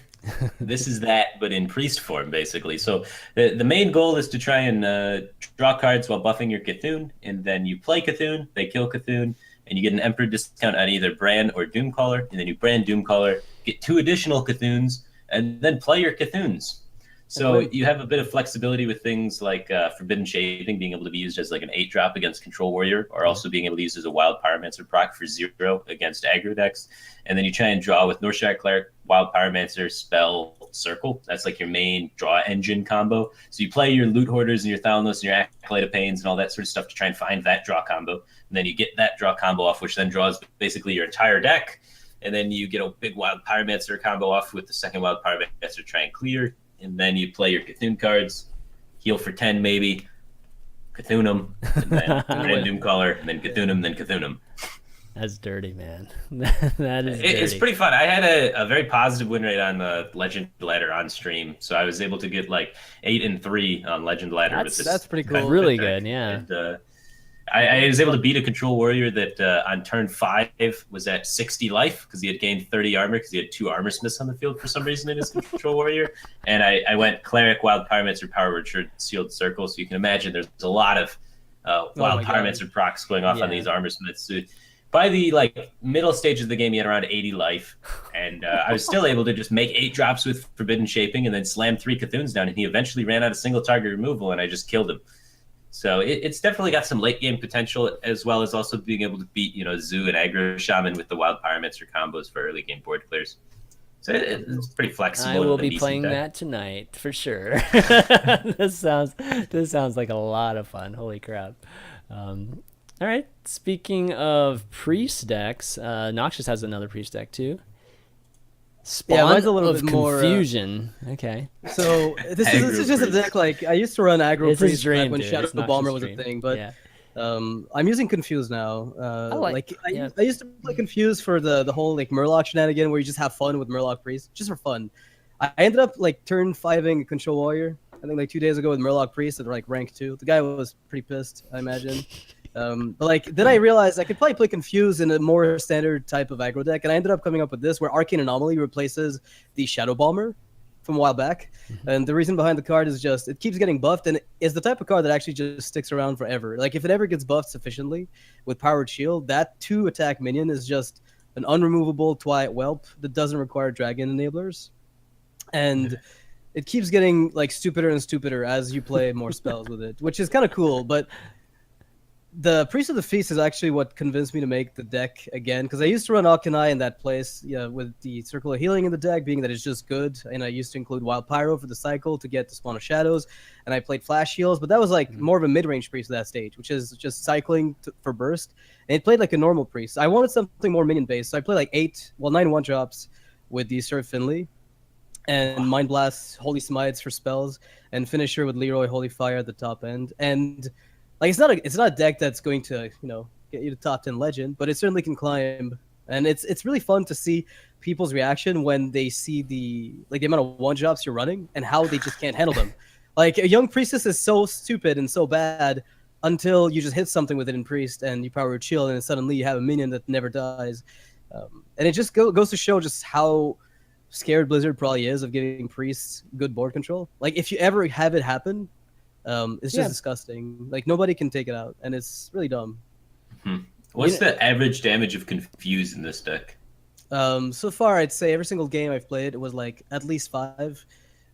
Yeah, it's been That's pretty good value. Yeah, that's pretty good value. Yeah, it's been pretty crazy. I was surprised. That was way higher than I thought it was going to be. I've been looking at Confuse actually a lot recently. I made some video with just a few cards I think that are kind of neat that nobody's playing, and just because of power level or whatnot. And Confuse is actually one of them. And just generally with Priest, I think Priest has a lot of cool spells that just cannot be utilized right now. Unlike Hunter, just has crap things. I think Priest actually has some neat things, and Confuse is one of them. Yeah. And Confuse right now, against Shaman, as a removal, really good, is actually something to think about. And it just as a card itself. Even just with Wild Pyromancer comboed there in some things against Zoo or whatnot. But Confuse is actually a really cool card, and it's cool that you're using it from the standpoint of aggro. 'Cause that's what people used to use it in combo or aggro, right? That sort of deck. But I really, really like it. Young Breezes is surprising though. I think just generally them getting away from buffing health for Priest. That used to be the identity, right, of Priest. Yeah, just everything buffs health. The cultist, you used to be able to buff health of Priest pretty well with the identity, and Priest had all the high health minions work with the hero power, and then you had Velen's Chosen that actually buffed the attack enough so that you could actually start making trades with it, and then for a moment there Priest actually could kill things. Now you just buff the health indefinitely, and then people are okay, we don't care I about don't your really minions. give a shit. Yeah, Yeah, exactly. It's like, who gives a crap about that? Yeah. If you don't have any way to buff the attack, it doesn't really end up mattering. So Yeah, true. I mean, there's always inner fire, right? I mean, but like, that turns you into like a mentioned- combo thing. That's what's the problem. Yeah. Like to add to You're the whole, getting two you for one asked how all much over. confused like how much damage it dealt.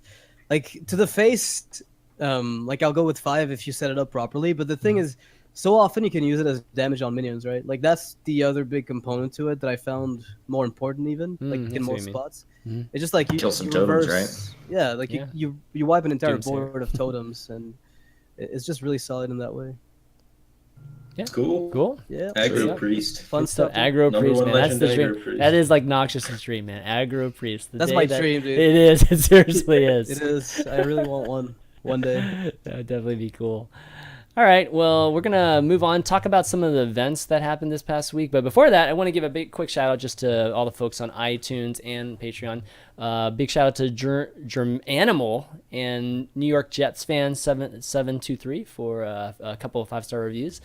Thanks a lot for that. And if you are an audio listener or listen to Valuetown on iTunes, you enjoy the show, leaving a review really, really helps out the show. So really appreciate it if you do. And a big shout out to some of our patrons that support the show too. Devin Westfall, Jacob Perez, David Thomas, Elu45, Amish TV, and Lucas Capdeville. And if you are interested in possibly being a patron for Valuetown and supporting us, you can do so on patreon.com/Valuetown. Got some cool cheap milestones and things like that you can partake into. Kind of cool. All right, events. HCT EU Summer Championship happened, as well as Start Democracy. But why don't we start with the HCT and Dr. Hippie? Dr. Hippie winning it, and everybody was just so shocked that he didn't bring a freeze mage, which is understandable since he's such a really great freeze mage and has always been known for his freeze mage play. But he ended up bringing a tempo mage, or just your standard mage these days, and basically saying he barely even practiced it. So I guess it's just that good right now because Or freeze mage is that bad. yeah, or Freeze freeze Mage is just that bad. really that bad. It's, Yeah. Freeze Mage like so few good matchups. Like when the popular decks are Druid and Warrior. Yeah, bad And times. Druid became like before Freeze Mage had a percent chance against Druid. Like they could sometimes win, their cards line up right, they get the win there. Now they're running double Feral Rage, Moonglade Portal. They have that's 16 and then that's 22 points of healing in their deck on top of their hero power, and then on top of the average healing from Raven Idols, which has got to be pretty high because Yeah. Moonglade Portal exists Yeah, now as well. So it's seriously. like you're looking at like 30 extra healing on top of 30 health in a pressure mid-range deck. So it's like the best possible deck against Freeze Mage as far as board pressure is concerned. And then it also has 30 healing. So it's just absolutely absurd how good Druid got against Freeze Mage. Yeah. And then Warrior is Warrior. That's going to beat Yep. your Freeze Mage. That is I guess maybe a better question is that why didn't he just bring a different class, given that he barely even played mage? So I was like really surprised that. Well, his lineup targeted mage, like targeted freeze mage pretty heavily, which makes a lot of sense with George C in the bracket and some of the other guys bringing freeze mage. Yeah. So like pretty much all of his decks except for the rogue were pretty good against freeze mage and could definitely just get free wins against freeze mage with dragon warrior druid and all that sort of stuff, and the tempo mage even. Yeah.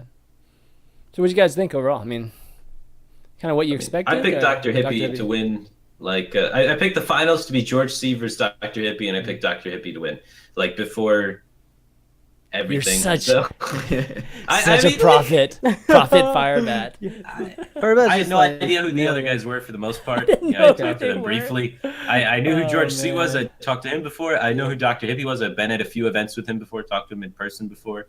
And Dr. Hippie's really good. No I've casted him no a question lot. he's like, good. Like, no question. I thought he had the highest percent chance to win going into it.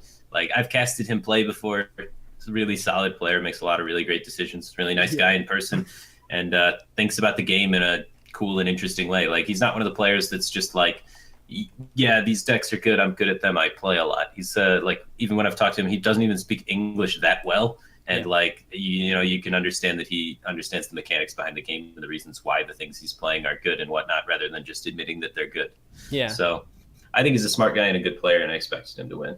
Yeah, he's saying a few more things too, in the interview. Like before, he was like literally a one-word answer, like during his interviews. So he's loosening up a little bit. But I would be lying if I didn't say I would have liked to have seen like a boss do well, just because I just liked how crazy he gets whenever things are going well for him. At least how emotionally he gets. Yeah, a lot of the BM play. Yeah, no, well, BM I don't know about the BM play, but min-max. definitely going nuts on cam is always something very entertaining. No, but congrats to Dr. Hippie. I mean, he's gotten very far in multiple championships now, so at least HTC championships. So not surprised that he ended up winning that one. Him and George C have like some of the highest win rates in Hearthstone at the moment, which is pretty impressive, honestly. Because even though their sample size is fairly small, like it's still big enough to be like, that's pretty cool, man. Yeah. like it's not big enough to be like you're the best player ever, but it's big enough to be like, Yep, you're doing something right, man. You're better than the other guys. There's something that's clicking here that I'm not seeing. Because as far as I'm concerned, my win rate in the current competitive meta is not great. I've tried some things, tried to figure it out myself, and I've been like, this meta is maybe not the best for me. I can't figure out what's clicking to get me above that 65% threshold. And these guys are just chilling at 80 for some reason. Oh my god! Granted, they maybe they hit some good runs because they've only played like 2 or 3 tournaments. So at 80, it's pretty much 100% guaranteed that they're high rolling at the moment. Yes, but it's still impressive. They're still doing some things right alongside high rolling for sure. It's nice to be winning tournaments too when you're high rolling, because I know some people that they don't actually are able to convert on that at least that time. But mid-range shaman, mid-range shaman was just sweeping some of the series. So these nerfs. Me and Zalae have some experience with some mid-range shaman with the tournament we were casting. Yes. Almost every other series was decided by a 3-0 mid-range shaman sweep. So these nerfs. Very good, timely nerfs. Up. Absolutely. Almost half of the tournament games were victories for mid-range shaman. Like it's shaman, man. Yeah.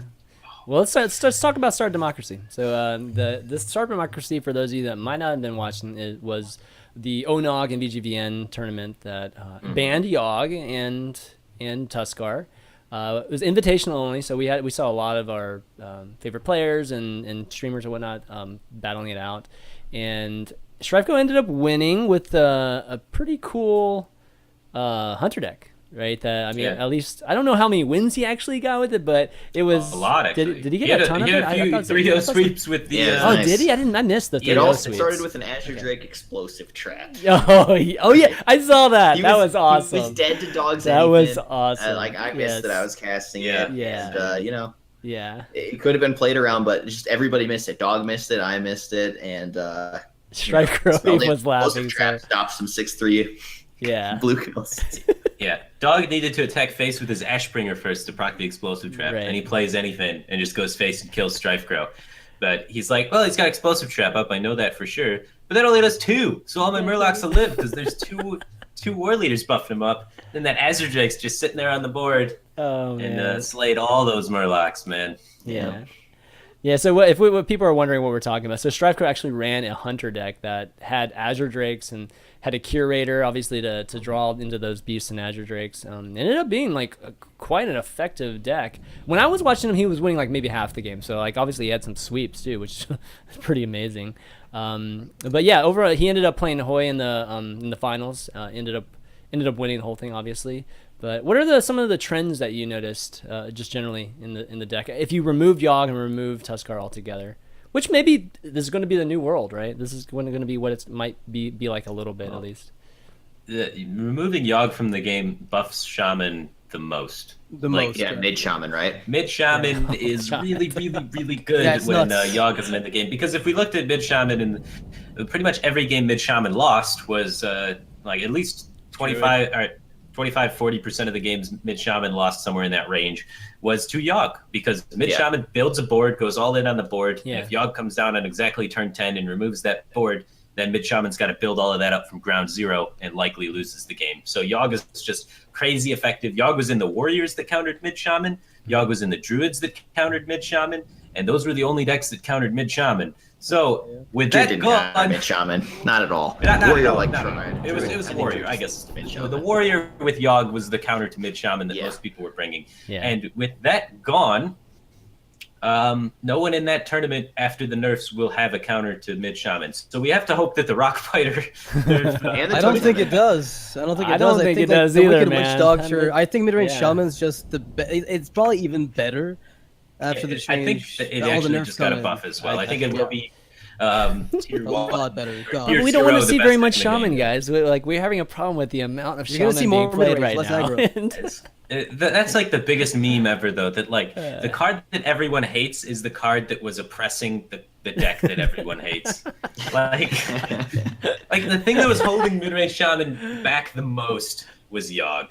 And Yeah. People hated aggro shaman. People kept bitching about aggro shaman, where like it's mostly a mid-range combination of shaman's so much everything. better. No, but I agree. Mid-range But the shaman's point pretty is, nasty. like, it's like the whole toolkit that makes the class good, and that toolkit for mid range, especially the Wicked Witch Doctor version, just doesn't give a fuck. Like, it just keeps doing its thing right now. we got And if anything, it just got better because Execute's gone. Well, not gone, but it's worse.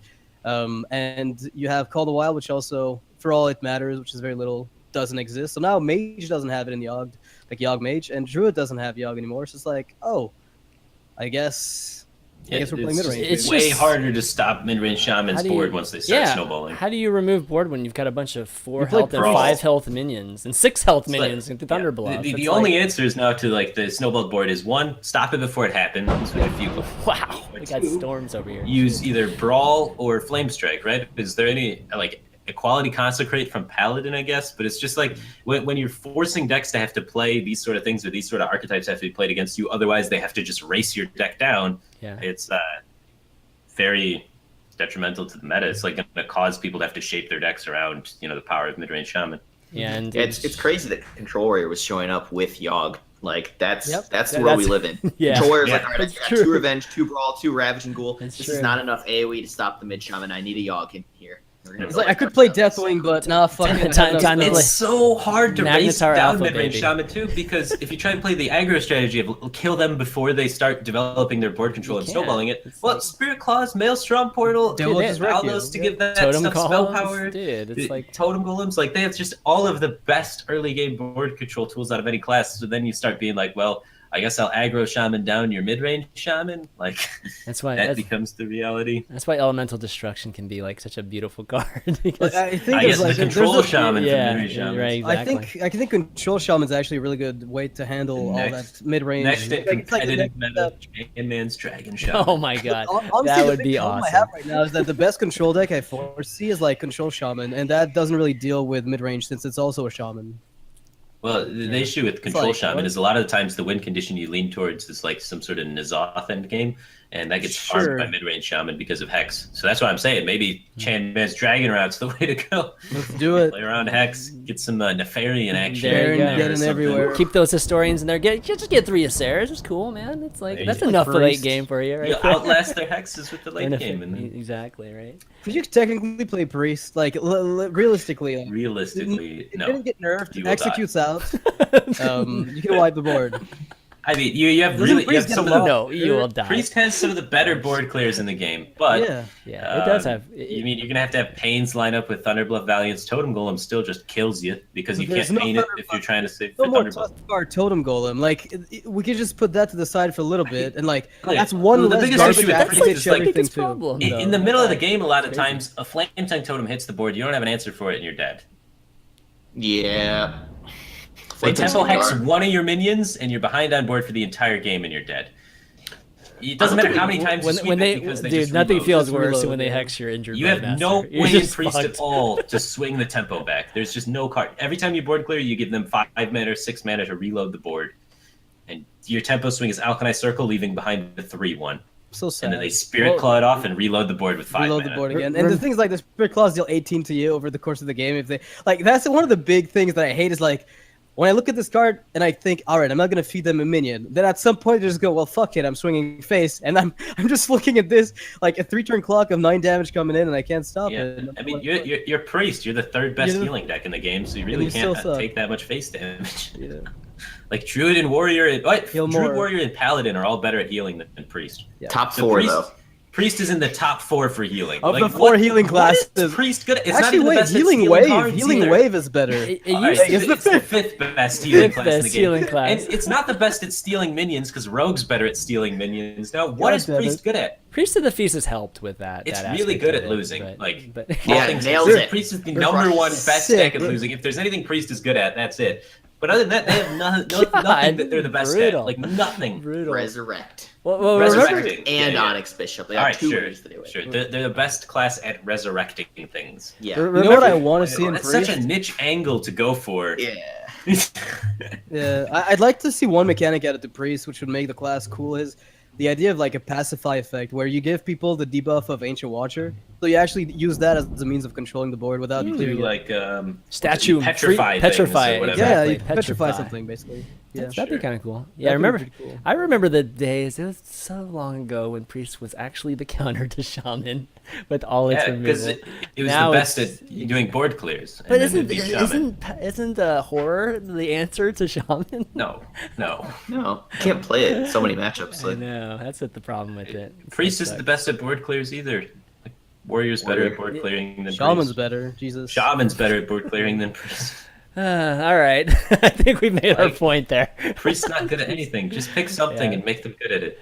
But back to I guess mid range or just mid shaman. It's going to be another I don't know how many months or so that we're going to be seeing mid shaman just dominate for Yeah. a while. If you don't know how to play mid shaman and you want to be competitive at Hearthstone, Google mid shaman deck lists, watch some streams from mid shaman, and just focus all about mid shaman and bring mid shaman to every single tournament.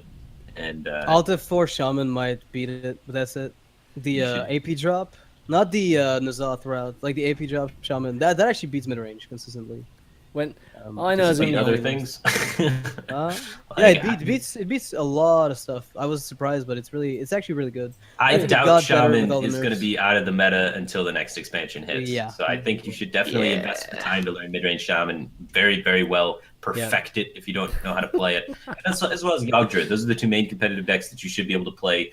It'll play the shit out of them. Just you should have above 75% win rate on ladder on those 2 Well, decks. If you don't continue What are you grinding. doing, What about man? You're Rogue? like telling Dark Iron Skull telling Crit. That's how everybody you win